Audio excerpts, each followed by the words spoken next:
তাহলে একা আসছি, একা যাব, শূন্য হস্তে আসছি, আবার শূন্য হস্তে যাব। দুনিয়ার মায়া মমতা দুনিয়াতেই রেখে যাব, এটা আমার সাথে আর যাবে না। কি বলেন, যাবে? তাহলে যেই মালিকের কাছ থেকে আসছি, আবার ওই মালিকের কাছে আপনি আমি ফেরত যেতে হবে। যদি যেতে হয়, যাওয়ার পরে যদি মালিকের সন্তুষ্টি অর্জন করতে না পারি, দুনিয়াতে কার সন্তুষ্টি অর্জন হয়েছে? আজকে তো আমরা দেখি আমার স্ত্রী খুশি কিনা, সন্তান খুশি কিনা, অমুক খুশি কিনা, তমুক খুশি কিনা, কি দেখি না? দেখি না? ওই দিন আর এগুলি একটাও কাজে আসবে না। একটা জবাব, একজন খুশি হয়েছে কিনা, এইটার জন্যই আপনার জন্ম, এবং এইটার উত্তর খুঁজতে খুঁজতেই মৃত্যু হবে। আল্লাহ খুশি না বেজার। কি বলেন তো, সত্য না মিথ্যা? ধর্মটার মূল মন্ত্র কি? আল্লাহর সন্তুষ্টি অর্জন, আর কিচ্ছু না, আর কিচ্ছু না।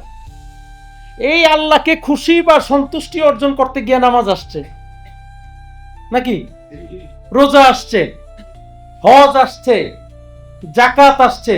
জাকাতের পয়সা কি আল্লাহ পায়? কি জাকাত যে দেন পয়সাটা, এটা কি আল্লাহ পায়? আল্লাহ পায় না বান্দা পায়? হ্যাঁ, এই হজের উপকার যিনি করেন সেই তো পান নাকি? সত্য না মিথ্যা?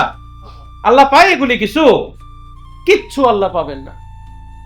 এই নামাজ আমাদেরকে দিনে 5 বার আল্লাহর সামনে আত্মসমর্পণের শিক্ষা দেয়। কাকে সিজদা করি আমরা? তাহলে এই সকল ইবাদত এর মূল একটা কারণ, এইটা যেই দিন বুঝবেন, সব ইবাদত আপনার কাছে সহজ হবে। আল্লাহর সন্তুষ্টি অর্জন। দুনিয়াতে আল্লাহ তার বান্দাকে পাঠাইছেন, বলছে দুনিয়ায় গিয়ে এমন কাজ করো যাতে আমি খুশি, রাজি, সন্তুষ্ট হই।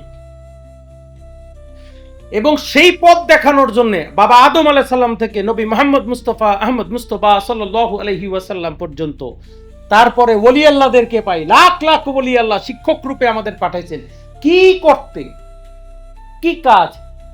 যেই পথে চললে আল্লাহ রাজি বা খুশি হন, আমাদেরকে সেই পথে পরিচালিত করতে। তাহলে ধর্মের মূল মন্ত্র কি বলেন তো? আল্লাহর সন্তুষ্টি অর্জন। আপনি যেই দিন ইবাদত মালিকের সন্তুষ্টি অর্জনের জন্য শুরু করবেন, দেখবেন আস্তে আস্তে আপনার ইবাদত আল্লাহর দরবারে কবুল হওয়া শুরু করছে।